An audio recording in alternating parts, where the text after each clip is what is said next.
கிறிஸ்து இயேசுவுக்குள்ளாக மீண்டுமாக உங்களை சந்திப்பதிலே நாங்கள் மிகுந்த மகிழ்ச்சி அடைகிறோம். புதிய ஆரம்பம் என்கின்ற இந்த நிகழ்ச்சியின் மூலமாக ஒவ்வொரு வாரமும் உங்களை சந்திக்கிறதற்கு ஏதுவான இந்த பெரிய வாய்ப்பை கொடுக்கும் ஜீவனுள்ள தேவன் என்றென்றும் மகிமைப்படுவாராக. தொடர்ச்சியாக ஆண்டுடைய வார்த்தைகளை நாம் தியானித்து சிந்தித்து இது ஆழமாக கர்த்தர் நம்மை எவ்விதமாக வழிநடத்துகிறார் என்பதை நாம் தியானித்து வருகிறோம். இன்றைக்கும் ஒரு மிக முக்கியமான வேத பகுதியை நாம் தியானிக்கத்தக்கதாக இருக்கிறோம். கர்த்தருடைய சிந்தையை நாம் அணிந்து கொள்ளவும், கர்த்தருடைய ஆவியானுடைய பலனை பெற்றுக்கொள்ளவும் அவருடைய சமூகத்திலே நாம் நம்மை ஒப்புவித்து ஜெபிக்கலாங்களா? மகா வல்லமையும் கிருபையும் அன்பும் தயவுமுள்ள எங்கள் ஆண்டவரே, இந்த விசேஷித்த காலை வேளையிலும் உம்முடைய கரத்திலே எங்களை ஒப்புவிக்கிறோம் ராஜா. தேவ பிரசன்னம் எங்களோடு கூட இருக்கட்டும். உம்முடைய ஆவியானவரை கொண்டு நீர் எங்களை வழிநடத்தும்படியாக ஜெபிக்கிறோம். பேசுகிற அடியானை முற்றிலுமாக மறைத்து உம்முடைய ஆவியானவரை கொண்டு நிரப்பி உம்முடைய வார்த்தைகளை உம்முடைய பிள்ளைகளுக்கு கர்த்தர் நீர் கொடுக்கும்படியாக ஜெபிக்கிறேன். இதோ உம்முடைய பிள்ளைகள் உம்முடைய சத்திய வசனத்தினால் தேற்றப்படவும் நாங்கள் பலனடையவும் நாங்கள் உம்முடைய கரத்தில் ஒப்புவிக்கிறோம். கர்த்தருடைய நாமம் மாத்திரம் மகிமைப்படட்டும். நன்மைகளை கிறிஸ்து இயேசுவின் மூலமாய் கேட்கிறோம் எங்கள் பரலோகத்தின் நல்ல பிதாவே, ஆமென். ஒரு விவசாயி ஒருவர் இருந்தார். இந்த விவசாயி பூசணிக்காவை அவர் சாகுபடி செய்து அதை வியாபாரம் செய்வது அவருடைய வழக்கமாக இருந்தது. இன்னும் அவருக்கு ஏராளமான தோட்டங்கள் இருந்தது. ஆனால் இவருக்கு ரொம்ப பிடித்தமானது என்ன அப்படின்னா, அந்த பூசணிக்காவை சாகுபடி செய்து அதை அவர்களுடைய ஊரிலே விற்பது தான் அவருக்கு ரொம்ப விருப்பமான ஒன்று. இவர் ஒரு நாள் ஒரு நல்ல மத்தியான வேளையிலே தன்னுடைய விவசாய பணியை செய்து கொண்டு சற்று ஓய்வு எடுக்கலாம், பயங்கரமான உஷ்ணமாக இருக்கிறதே, இந்த வெயிலின் தாக்கம் பயங்கரமாக இருக்கிறதே என்று சொல்லி இவர் என்ன செய்தார் என்றால் சற்று ஓரமாக ஒதுங்கினார். அவர் ஒதுங்கின பொழுது அங்கே ஒரு வால்நட் மரம் இருந்தது. வால்நட் என்றால் உங்களுக்கு தெரியும், அது சின்ன ஒரு பழம்தான். அந்த மரத்திற்கு கீழாக அவர் உட்கார்ந்து இவர் சிந்திக்க ஆரம்பித்தார். இவர் எதை குறித்து யோசித்தார் என்றால், இதோ இந்த பூசணிக்காய் இவ்வளோ பெரிய பழமாக இருக்கிறதே, இது ஒரு பெரிய மரத்திலே காய்த்தால் எவ்வளவு நல்லதாக இருக்கும். ஆனால் இது ரொம்ப தரையில் இருக்கிறது, அதனுடைய கொடிகள் எல்லாம் ரொம்ப மென்மையானதாக இருக்கிறது. ஏன் இப்படி கடவுள் செய்தார்? ஒருவேளை தவறாக இதை படைத்து விட்டாரோ என்று சொல்லி அவர் சிந்தித்து கொண்டிருந்த வேளையிலே திடீரென்று ஒரு பெருங்காற்று வந்தது. அந்த காற்று வந்த பொழுது என்ன நடந்தது? அந்த மரம் அசைந்தது. அந்த வால்நட் மரத்திலிருந்து ஒரு குட்டியான வால்நட் இந்த விவசாயியுடைய உச்சந்தலையிலே விழுந்தது. விழுந்த உடனே இவருக்கு யோசனை தெளிந்தது. இவர் சிந்திக்க ஆரம்பித்தார். ஆண்டவர் எதை செய்தாலும் அதை அவர் நேர்த்தியாக செய்கிற கர்த்தராக இருக்கிறபடினால் அவர் நிச்சயமாக தப்பிதங்களை செய்கிற தேவன் அல்ல என்பதை அன்றைக்கு அந்த தேவ மனுஷன் புரிந்து கொண்டான். இன்றைக்கு இதை ஏன் நான் உங்களுக்கு சொல்லுகிறேன் என்றால், நம்முடைய வாழ்க்கையிலே சில சம்பவங்கள் நடக்கிறது. அதை ஆண்டவர் தம்முடைய சித்தத்தின்படியே நடத்துகிறார் என்பதை நீங்களும் நானும் அறிந்து கொள்ள வேண்டும். அதில் குறிப்பாக இவர் நீதி உள்ள தேவனாக இருக்கிறபடினால் அவர் நீதியையும் வெளிப்படுத்துகிறார். அதே நேரத்தில் அவர் இரக்கமான தேவனாக இருக்கிறபடினால் இரக்கத்தையும் வெளிப்படுத்துகிறார். நிறைய நேரத்தில் கேள்விகள் வருகிறது. இதோ தேவன் நீதி உள்ளவராகவும் இரக்கமுள்ளவராகவும் ஒரே நேரத்தில் எப்படி இருக்க முடியும்? இன்றைக்கு வேதாகமத்திலே ஒரு அற்புதமான அடையாளத்தை வைத்து நாம் இந்த சத்தியத்தை ஆராய்ந்து படிக்கத்தக்கதாக இருக்கிறோம். குறிப்பாக பவுல் யூதர்களுக்கு எழுதும் பொழுது இந்த ஜீவனுள்ள தேவன் இரக்கமுள்ளவராகவும் இருக்கிறார், அதே நேரத்தில் அவர் கண்டிப்புள்ளவராகவும் இருக்கிறார் என்பதை நீங்கள் ஏன் மறந்து போகிறீர்கள்? உங்களுடைய ஆவிக்குரிய வாழ்க்கையிலே நீங்கள் ஜாக்கிரதையா இருங்கள் என்று சொல்லி எழுதின ஒரு பகுதியை நாம் கவனிக்கத்தக்கதாக இருக்கிறோம். ரோமரின் புத்தகம் 11ஆம் அதிகாரம் அதில் 22வது வாக்கியத்திலே ஆண்டவருடைய குணத்தை அங்கு வெளிப்படுத்தி பேசுகிறார். இங்கே வாசிக்கிறேன் பாருங்கள். ஆகையால் தேவனுடைய தயவையும் கண்டிப்பையும் பார். நம்முடைய வாழ்க்கையிலே தேவன் கண்டிப்புள்ளவராக இருக்கிறார் எப்பொழுதே, அவர் தயை காண்பிக்கிறவராகவும் இருக்கிறார் எப்பொழுது என்பதை நாம் அறிந்து கொள்ளுகிறது அவசியம். இந்த வசனத்தினுடைய தொடர்ச்சியை நாம் கவனிக்கும் பொழுது, விழுந்தவர்களிடத்திலே கண்டிப்பையும் உங்களிடத்திலே தயவையும் காண்பித்தார். அந்த தயவிலே இதோ நிலைத்திருப்பாயானால் உனக்கு தயை கிடைக்கும், நிலைத்திராவிட்டால் நீயும் வெட்டுண்டு போவாய். நம்முடைய ஆவிக்குரிய வாழ்க்கையிலே நம்மை பலப்படுத்துகிறதற்கு ஏதுவாக இந்த நீதியுள்ள தேவன் தம்முடைய 2 குணங்களை நம் மத்தியிலே காண்பிக்கிறார். அது என்ன அப்படின்னா, அவர் தயை காண்பிக்கிற தேவனாக இருக்கிறார். சில நேரங்களிலே நாம் தப்பிதங்கள் செய்து பின்மாற்றமாய் போய் அல்லது ஆண்டவரை விட்டு தூரமாக போகும் பொழுது ஆண்டவர் நம்மை தொடர்ந்து தேடுகிறவராகவும் நம்மை தொடர்ந்து பிடிக்கிறவராகவும் நம்முடைய பின்னாக அவர் வருகிற தேவனாக இருக்கிறார். அதே நேரத்திலே அவருடைய அன்பை ருசித்து கர்த்தர் நல்லவர் என்பதையெல்லாம் நாம் அறிந்து இதோ நாம் ஏனோதானோ என்று வாழும் பொழுது அவர் கண்டிப்புள்ள தேவன் என்பதையும் வெளிப்படுத்துகிறதை நாம் அறிந்து கொள்ள முடியும். அதில் நம்ம பழைய ஏற்பாடுக்கு போவோம் அப்படின்னா நிறைய உதாரணங்களை பார்த்து வேதத்தை நாம் படிக்க முடியும். அதில் குறிப்பாக இன்றைக்கு யோசேப்பையும் அவர்களுடைய சகோதரருடைய வாழ்க்கையை நாம் கவனிக்க போகிறோம். அதில் குறிப்பாக இங்கு யோசேப்பு அங்கு அடிமையாக விற்கப்பட்டு எத்தனையோ வருடங்கள் கடந்து விட்டது. இதோ இவனுக்கு கொடுத்த சொப்பனம் எப்பொழுது நிறைவேறும் என்று சொல்லி அவன் விசுவாசத்தோடு காத்து கொண்டிருந்த வேளையிலே ஆண்டவர் அவனை உயர்த்தத்தக்கதான ஒரு வேளை வந்தது. அந்த வேளையை நாம் அறிந்திருக்கிறோம். 2 விதமான சொப்பனம் பார்வோனுக்கு ஆண்டவர் கொடுக்கிறார். அந்த 2 சொப்பனத்தினுடைய அர்த்தமும் ஒரே அர்த்தமாக இருந்தது. அந்த அர்த்தம் அவர் அறியாமல் இருந்த பொழுது ஆண்டவர் யோசேப்பை முன்னதாக கொண்டு வந்து இந்த ராஜாவுக்கு முன்பாக நிறுத்துகிறார். அதில் குறிப்பாக 7 வருடம் 7 வருடம் என்று சொல்லி 2 பிரிவை நாம் பார்க்கிறோம். இந்த சொப்பனத்திலே ஆண்டவர் எகிப்திலே இருந்த பார்வோனுக்கும் சரி அந்த ஜனங்களுக்கும் சரி அதே நேரத்திலே தூரதேசத்திலே கானானிலே இருந்த அவருடைய சகோதரர்களுக்கும் பாடத்தை கற்பிக்கிறதற்கு ஏதுவாக இந்த அற்புத செயலை ஆண்டவர் செய்கிறார். அது என்ன? 7-7. இந்த முதல் 7 வருஷம் செழிப்பான வருஷம்.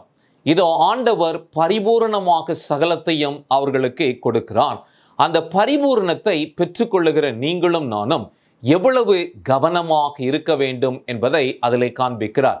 ஆனால் அதற்கு பிற்பாடாக 7 வருஷம், அந்த 7 வருஷம் பயங்கரமான பஞ்சம் உண்டாகும், மகா வறட்சி தேசத்திலே உண்டாகும் என்கின்ற இந்த காரியத்தை கற்றுக் கொடுக்கிறதுக்கு ஏதுவான சொப்பனத்தை தான் இது ஆண்டவர் பார்வோனுக்கு கொடுத்தார்.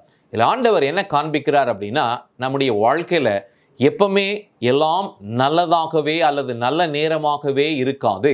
சில நேரங்களிலே நாம் மனம் திரும்புதலுக்குள்ளாக வருகிறதற்கு ஏதுவாகவும் ஆண்டவரை நாம் இறுக பற்றி கொள்ளுகிறதற்கு ஏதுவாகவும் நம்முடைய குற்றங்களை நாம் உணர்கிறதற்கு ஏதுவாக இந்த மீதமுள்ள 7 வருஷங்களை ஆண்டவர் நியமிக்கிறார். அதை ஆங்கிலத்தில் சொல்லணும் அப்படின்னா பேட் டைம்ஸ், கெட்ட நேரம். இன்னைக்கு நிறைய பேருக்கு பிரச்சனையே இதுதான், நல்ல நேரமா கெட்ட நேரமா. ஆனால் எனக்கு அருமையான தேவனுடைய பிள்ளைகளே, கர்த்தரோடு நாம் இருப்போமே என்றால் கெட்ட நேரமாக இருந்தாலும் அது நன்மையாக இருக்கும், அது மனம் திரும்புதலுக்கு ஏதுவாகவே முடியும் என்பதை இந்த நாளிலும் நாம் அறிந்து கொள்ள போகிறோம். இந்த சொப்பனத்தை ஒருவேளை ஆண்டவர் யோசேப்புக்கு கொடுத்திருக்கலாம். ஆனால் ஆண்டவர் அதை யோசேப்புக்கு கொடுக்காமல் பார்வோனுக்கு ஏன் கொடுத்தார் என்றால், பார்வோனுக்கும் யோசேப்புக்கும் ஒரு உறவு ஏற்பட வேண்டும். இதோ இந்த யோசேப்பு ஞானமுள்ளவன், இவனிடத்திலே கர்த்தருடைய ஆவியானவர் இருக்கிறபடினால் இந்த சொப்பனங்களுக்கெல்லாம் விளக்கத்தை கொடுக்கக்கூடிய ஒரு விசேஷித்த புருஷன் இவன் என்பதை ஆண்டவர் அந்த தேசத்திலும் அந்த ராஜாவுக்கும் வெளிப்படுத்த வேண்டும் என்பதற்காக இந்த செயலை ஆண்டவர் செய்கிறார் என்று பார்க்கிறோம். பாருங்களேன், ஒரே ஒரு நாளிலே இந்த மனுஷனுடைய வாழ்க்கை மாறினது. எவ்வளோ உபத்திரவங்களையும் துன்பங்களையும் அடைந்தார் இந்த யோசேப்பு. 17 வயதிலே அவர் அடிமையாக விற்கப்பட்டார். அடிமையாக விற்கப்பட்ட பொழுது ஒருவேளை இவர் தன்னுடைய மனதிலே கேட்டிருக்கலாம், ஆண்டவரே, என்னுடைய வாழ்க்கை என்னமாய் முடியும்? இவைகளெல்லாம் எனக்கு விரோதமாக சம்பவிக்கிறதே, நான் ஏன் துன்பப்பட வேண்டும்? நான் ஏன் இவ்வளவு கஷ்டங்களை அனுபவிக்க வேண்டும் என்று அவருடைய மனதிலே அவர் எண்ணி இருக்கலாம். 28 வயதான பொழுதே அவர் சிறைச்சாலையிலே இருக்கிறார். இதோ தேவன் மறந்து போனாரோ, என்னுடைய தகப்பனும் என்னுடைய சகோதரர்களும் என்னை மறந்து போனார்களோ என்று சொல்லி கேள்வி கேட்கக்கூடிய வகையிலே அவருடைய வாழ்க்கையின் நிலை இருந்தது. ஆனால் இப்பொழுது சரியாக 30 வயது ஆன பொழுதே ஒரே நாளிலே அவனுடைய வாழ்க்கையை ஆண்டவர் மாற்றுகிறார். இந்த மாற்றம் என்ன அப்படின்னா, குழிக்குள்ளாக இருந்தவன் சிறைச்சாலைக்கு வருகிறான். சிறைச்சாலையிலிருந்து இப்பொழுதோ அவனை ஆண்டவர் பார்வோனுக்கு அடுத்து ஒரு மேன்மையான சிங்காசனத்திலே வைக்கிற ஒரு அனுபவத்தை இங்கு பார்க்கிறோம். இந்த அனுபவத்திலே இங்கு பார்க்கும் பொழுது ஆண்டவர் ஒரு கடினமான வேலைகளை யோசேப்பின் வாழ்க்கையிலே கட்டளையிட்டார் அல்லது அனுமதித்தார் என்று நாம் சொல்ல வேண்டும். நம்முடைய வாழ்க்கையில கூட அப்படிதாங்க. நம்ம சந்தோஷமா இருக்கும் பொழுது எந்த கேள்வியும் நம்ம கேட்கறது இல்லை. எதையெல்லாம் ஆண்டவர் கொடுக்கிறாரோ அதையெல்லாம் நாம் பெற்றுக்கொள்ளுகிறோம், நம்முடைய வாழ்க்கையை அனுபவிக்கிறோம். ஆனால் கடினமான வேலைகள் வரும் பொழுது இந்த கடினமான வேலைகள் தான் உங்களையும் என்னையும் நித்தியத்திற்கு ஆயத்தம் பண்ணுகிறது அல்லது நம்முடைய குணத்தை பூரணப்படுத்துகிறதற்கு ஏதுவாக ஆண்டவர் இந்த செயலை செய்கிறார் என்பதை நீங்களும் நானும் மறந்து போகக்கூடாது. அதனால் நம்முடைய ஆவிக்குரிய வாழ்க்கையில இதோ இந்த கடினமான வேலைகள் அவசியமாக இருக்கிறது. அதை ஆங்கிலத்தில் எப்படி சொல்லுவோம் அப்படின்னா பெயின்ஃபுல் எக்ஸ்பீரியன்ஸ். அது வலி நிறைந்த அனுபவங்கள். இந்த வலி நிறைந்த அனுபவங்கள் தான் நம்முடைய ஆவிக்குரிய வாழ்க்கையிலே நம்மை மேன்மைப்படுத்துகிறது. இவ்வளவு நேரம் கடினமான வேலைகளை சந்தித்த யோசேப்பை பயன்படுத்தி ஆண்டவர் இப்பொழுது இந்த வலியான நேரத்தை யாருக்கு கட்டளையிடுகிறார் என்றால் இதோ மனம் திரும்பாத யோசேப்பின் சகோதரர்களுக்கு அதை கட்டளையிட்டார் என்று பார்க்கிறோம். இந்த அனுபவத்தை நாம் ஆராய்ந்து பார்க்கும் பொழுது ஒரு விஷயத்தை நாம் புரிந்து கொள்ள வேண்டும். அது என்ன அப்படின்னா, கோபாக்கினையின் வேளையில் கூட தேவன் தம்முடைய இரக்கத்தை காண்பிக்கிறார் என்பதற்கு இந்த குறிப்பிட்ட காலம் ஒரு அடையாளமாக இருக்கிறது. 7 வருஷம் இதோ எகிப்தில் மாத்திரமல்ல, சுற்றிலும் இருந்த எல்லா பகுதிகளிலும் ஒரு மகா பயங்கரமான வறட்சி உண்டானது. இந்த வறட்சியினால் அநேகர் மாண்டு போனார்கள். ஆனால் இப்பொழுதோ இஸ்ரவேலாகிய யாக்கோபு தன்னுடைய குமாரர்களை அழைத்து எகிப்திலே ஆகாரம் இருக்கிறது என்று நான் கேள்விப்படுகிறேன், இதோ பணங்களை எடுத்துக்கொண்டு நீங்கள் அங்கே போங்கள் என்று சொல்லுகிற ஒரு அனுபவத்தை இங்கு நாம் பார்க்கிறோம்.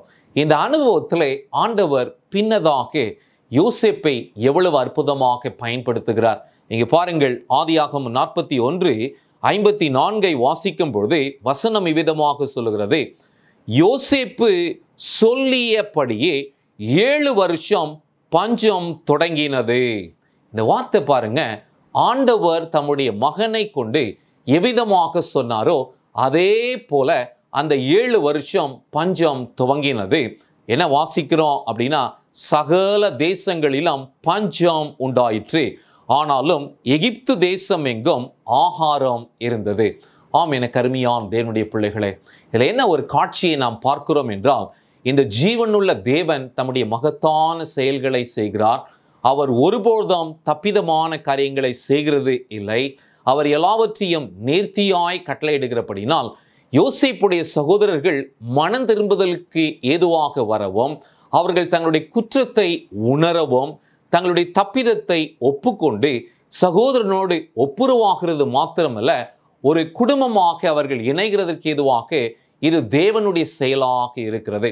நிறைய நேரத்தில் கஷ்டமான வேலைகள் வரும் பொழுது நாம் என்ன கேட்குறோம் அப்படின்னா, ஏன் இவ்வளோ கஷ்டம் ஆண்டவரே, ஏன் என் வாழ்க்கையில் நான் துன்பம் அடைய வேண்டும் என்று நாம் கேட்கலாம்.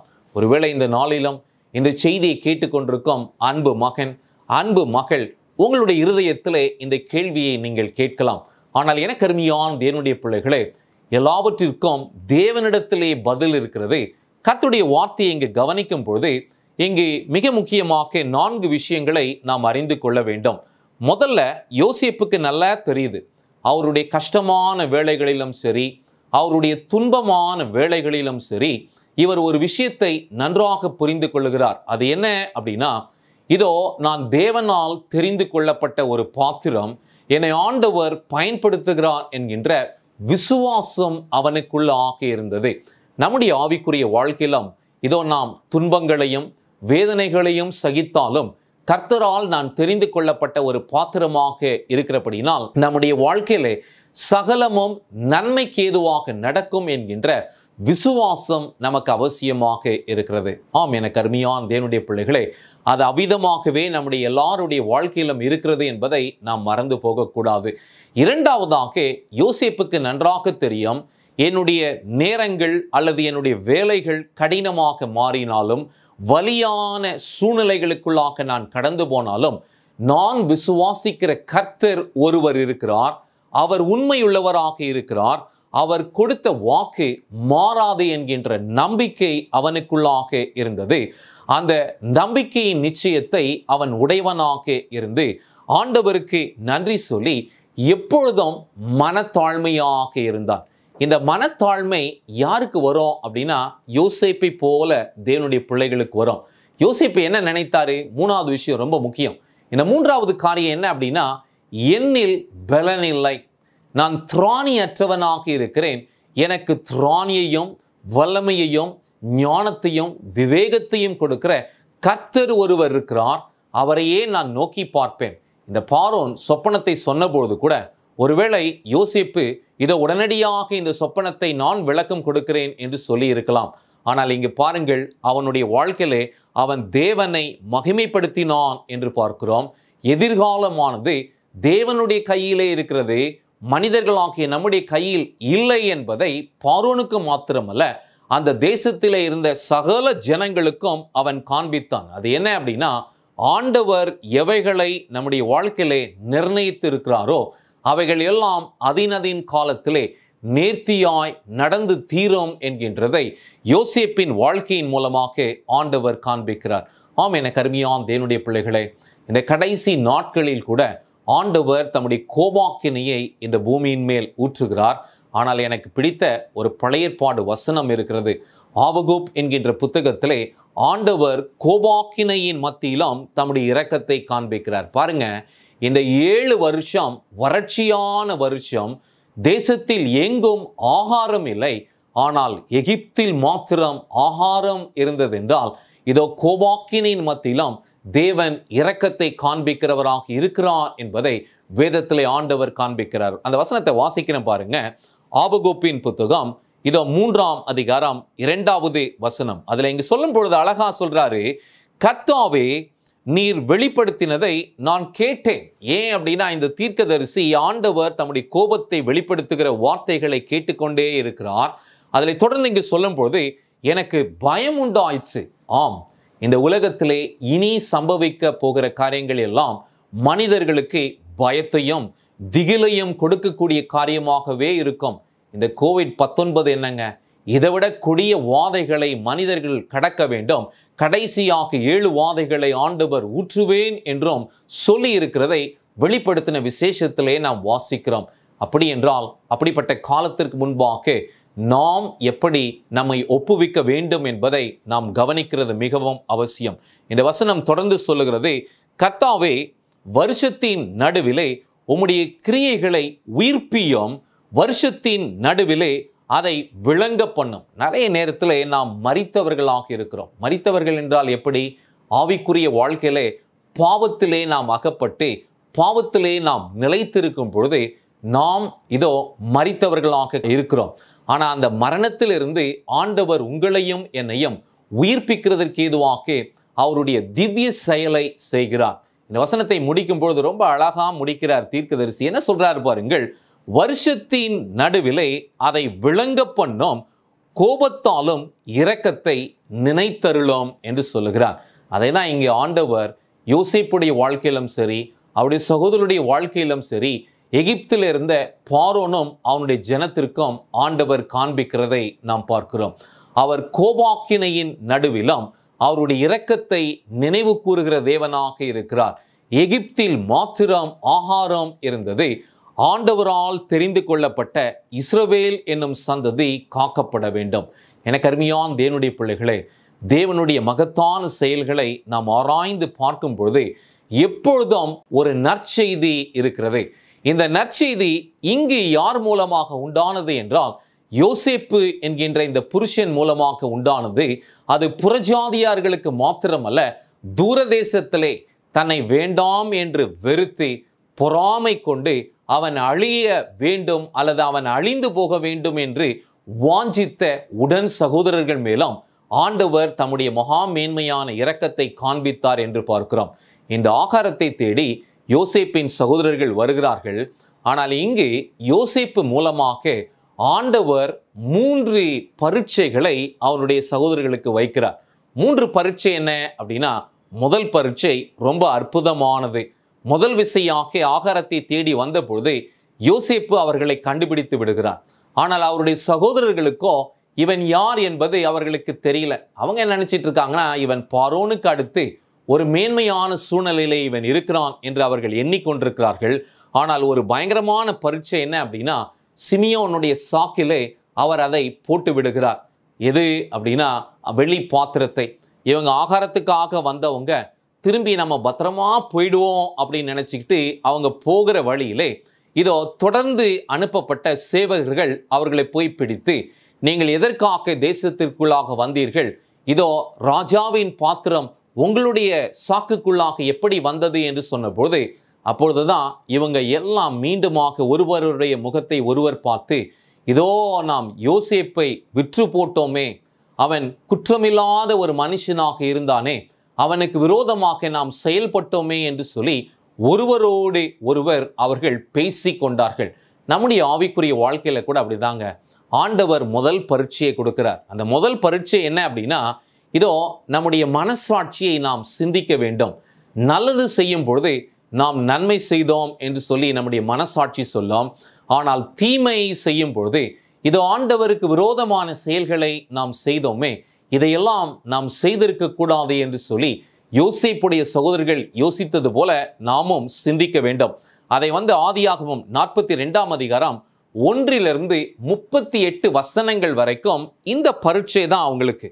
அவங்க மீண்டும் மீண்டுமா ஒரே விஷயத்தை யோசிக்கிறாங்க. இதெல்லாம் நமக்கு விரோதமா ஏன் நடக்குது அப்படின்னா, நம்முடைய சகோதரனுக்கு விரோதமாய் நாம் ஒரு துர்ச்செயலை செய்தோமே, இதோ இது நிமித்தமாய் நாம் தண்டிக்கப்படுகிறோம், இது நிமித்தமாய் நாம் விசாரிக்கப்படுகிறோம் என்கின்ற உணர்வு அவர்களுக்குள்ளாக வந்தது.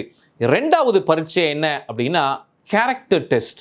First conscious test. ரெண்டாவது அவர்களுடைய குணத்தை இங்கு யோசேப்பு சோதித்து அறிகிறான். ஏன் அப்படின்னா, யோசேப்பு அவருடைய சகோதரர்களை எப்படி பார்த்தார் அப்படின்னா, அவங்க விரோதிகள் போலவும், அதுலேயும் குறிப்பாக யோசேப்பையும் அவருடைய சகோதரரையும் நேசிக்கல என்பது யோசேப்புக்கு நல்லா தெரியும். இப்போ இவருடைய மனசுல யோசிக்கிறார், எனக்கே இவ்வளவு விரோதமான செயல்களை என்னுடைய அண்ணன்மார்கள் செய்தார்கள் என்றால், இதோ என்னோட கூட பிறந்த பெஞ்சமினுக்கு இவர்கள் என்ன செய்திருப்பார்கள்?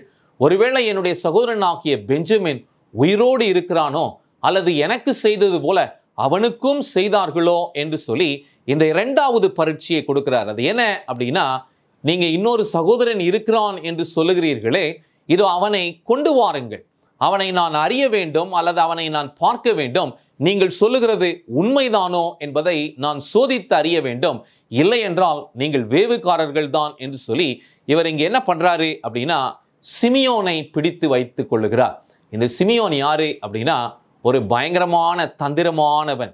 ஆனால் இவனை பிடித்து வைத்துக்கொண்டு மீதமுள்ள சகோதரிகளை அனுப்புகிறாரு. இது மூன்றாவது பரீட்சை. இந்த மூன்றாவது பரீட்சை என்ன அப்படின்னா, இவங்க பெஞ்சமின் மேல எவ்வளவு இரக்கம் வைத்திருக்கிறார்கள். ஆனால் இந்த 3 பரீட்சையிலும் யாக்கோபின் சகோதரர்கள் ஜெயிக்கிறார்கள், ஒரு மனம் திரும்புதலுக்குள்ளாக வருகிறார்கள். ஆம், என கருமையான் தேவனுடைய பிள்ளைகளே, ஆண்டவர் கோபாக்கினையின் மத்தியிலும் அவருடைய இரக்கத்தை ஏன் வெளிப்படுத்துகிறார் என்றால், தேவனால் தெரிந்து கொள்ளப்பட்ட ஜனமாகிய நீங்களும் நானும் உண்மையான மனம் திரும்புதலுக்குள்ளாக வர வேண்டும். தேவனுக்கு பயப்படுகிறதற்கு ஏதுவாக முழுமையுமாக நம்மை நாம் ஒப்புக் கொடுக்க வேண்டும். இந்த நாளிலும் இந்த செய்தியை கேட்ட உங்களையும் என்னையும் கர்த்தர் ஆசீர்வதிக்கிறதற்கு ஏதுவாக வல்லமையான செயல்களை செய்ய வேண்டுமே என்றால், கோபாக்கினின் மத்தியிலும் இரக்கத்தை காண்பிக்கிற தேவனுக்கு முழுமையுமாக நம்மை நாம் ஒப்புக் கொடுப்போம். மீண்டுமாக அடுத்த வாரம் உங்களை சந்திக்கும் வரை கர்த்தர் உங்கள் ஒருவரையும் ஆசீர்வதிப்பாராக. ஆமென்.